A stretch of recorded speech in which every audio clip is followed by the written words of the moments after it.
بسم اللہ الرحمن الرحیم. السلام علیکم ورحمۃ اللہ وبرکاتہ. I hope that you are fine. آج کی ہماری گفتگو کا ٹائٹل اور عنوان یہ ہے کہ لیلۃ القدر کی یہ جو رات ہے اس کو ہزار مہینوں سے افضلیت کا یہ ٹائٹل کیسے ملا. تو اس حوالے سے مشہور مفسر ہیں امام مجاہد رحمۃ اللہ تعالی علیہ. آپ فرماتے ہیں، اور یہ سنن الکبریٰ کے اندر امام بیہقی علیہ رحمہ نے بھی نقل فرمایا، آپ فرماتے ہیں کہ نبی کریم صلی اللہ علیہ وآلہ وسلم صحابہ کرام رضوان اللہ تعالی علیہ مجمعین کی جماعت کے اندر ارشاد فرما رہے تھے کہ بنی اسرائیل کا ایک ایسا شخص تھا کہ جس نے 1000 مہینے اللہ کی راہ کے اندر جہاد کیا تھا. اب یہ جب اس کی فضیلت اور اس کا یہ کارنامہ بیان ہوا تو صحابہ کرام رضوان اللہ تعالی علیہ مجمعین بڑا تعجب کرنے لگے کہ کتنی وہ فضیلت والا ہوگا، کتنا اس کا مقام اللہ رب العزت کی بارگاہ میں ہوگا کہ 1000 مہینے تک وہ اللہ رب العزت کی راہ کے اندر جہاد کرتا رہا، تو اللہ نے اس کو کتنا مقام عطا فرمایا ہوگا. تو جب یہ رشک اور یہ تعجب چل رہا تھا تو اللہ رب العزت نے اپنے پیارے حبیب صلی اللہ علیہ وآلہ وسلم کی طرف وہی فرمایا کہ اے پیارے حبیب، آپ کو پریشان ہونے کی ضرورت نہیں ہے، آپ کی امتیوں کو بھی پریشان ہونے کی ضرورت نہیں ہے. اگرچہ ان کی عمریں بھی زیادہ تھی، اعمال زیادہ کرتے رہے، اللہ کی عبادات زیادہ کرتے رہے، فرمایا ہم آپ کی امت کو یہ اعزاز بخشتے ہیں کہ ان کی عمریں بھی قلیل ہوں گی، کام بھی چھوٹے چھوٹے کریں گے، لیکن ہم ان کو فضیلتیں زیادہ زیادہ عطا فرما دیں گے.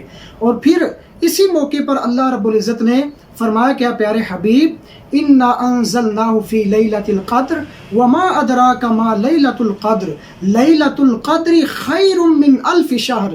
فرمایا وہ جو 1000 مہینے تک جہاد کرتا رہا نا، جس کو یہ ایک رات میسر آ گئی، پھر اس نے اللہ رب العزت کی اس رات کو اللہ کی عبادت کے اندر گزار دیا ہے، تو فرمایا یوں سمجھے کہ اس نے ساری ایک رات کے اندر اس 1000 مہینے اللہ کی راہ کے اندر جہاد کرنے سے بھی عظیم کام کر لیا ہے. تو پتہ چلا اس کی بڑی فضیلت ہے، بڑی عظمت ہے اس رات کی.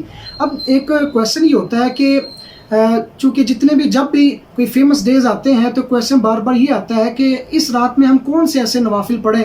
اور جیسا کہ کہا جاتا ہے کہ رمضان مبارک کے آخری جمعے کے اندر 4 رکعتیں پڑھ لیں تو جناب ساری سال کی جو ہے وہ گناہ معاف ہو جاتے ہیں. ایسا کوئی کنسیپٹ نہیں ہے. یہ ہم نے اپنے مائنڈ کے اندر یہ بات بٹھا رکھی ہے جس کو ہم اغلاط العوام کے اندر شمار کرتے ہیں.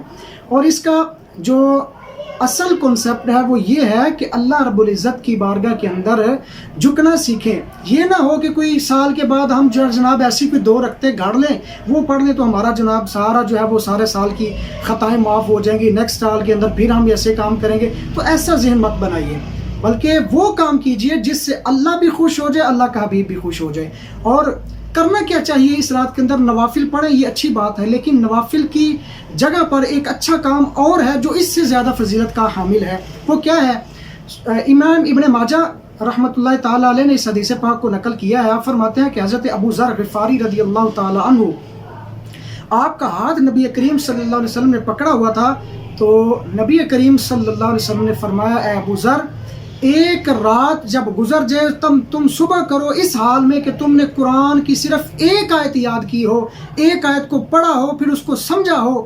فرمایا خیر من 100 رکعہ، فرمایا یہ جو تمہارا ایک آیت کو سیکھنا ہے یہ تمہاری ساری رات جاگ کر 100 رکعت پڑھنے سے بھی زیادہ فضیلت اور افضل والا کام ہے.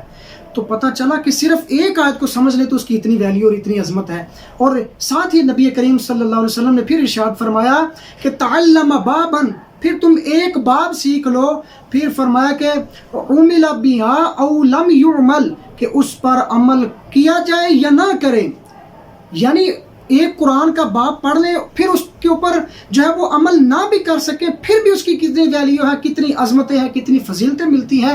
آئیے سنیں نبی کریم صلی اللہ علیہ وسلم نے ارشاد فرمایا خیر ان تصلی 1000 رکعہ، فرمایا یہ اس سے بہتر ہے کہ تو ساری رات جا کر 1000 رکعت پڑھ لے، لیکن اگر تم نے ایک قرآن کا باب سمجھ لیا ہے، سیکھ لیا ہے، تو تمہاری یہ 1000 رکعات سے بھی زیادہ افضل والا کام ہے، فضیلت والا کام ہے. تو پتہ چلا ہمیں قرآن مجید فرقان حمید کی طرف اتنا فہم. اس لیے تو میں کہا کرتا ہوں نا کہ چھوڑو ڈائجسٹ، پکڑو پرفیکٹ. اس کا یہی مطلب ہے کہ ہم یہ جو لغو باتیں ہیں، یہ جو ہماری امیجنری سٹوریز ہیں، ان کو چھوڑیں اور قرآن کی جو ریالٹیز ہیں ان کی طرف آئیں، قرآن کو سمجھنے کی کوشش کریں. پھر اس سے انشاءاللہ دیکھیے گا اللہ رب العزت ہماری دنیا بھی کامیاب فرما دے گا، ہماری آخرت بھی کامیاب فرما دے گا. اللہ رب العزت لیلۃ القدر کی اس عظمت والی رات کی برکت سے ہم سب کی تمام خطاؤں کو درگزر فرمائے، اور رب ذوالجلال اس رات کی عظیم رحمت اور برکتوں کی برکت سے رب ذوالجلال تمام بیماروں کو ہر قسم کی بیماری سے شفا یابی عطا فرمائے. آمین بجاہ النبی الامین.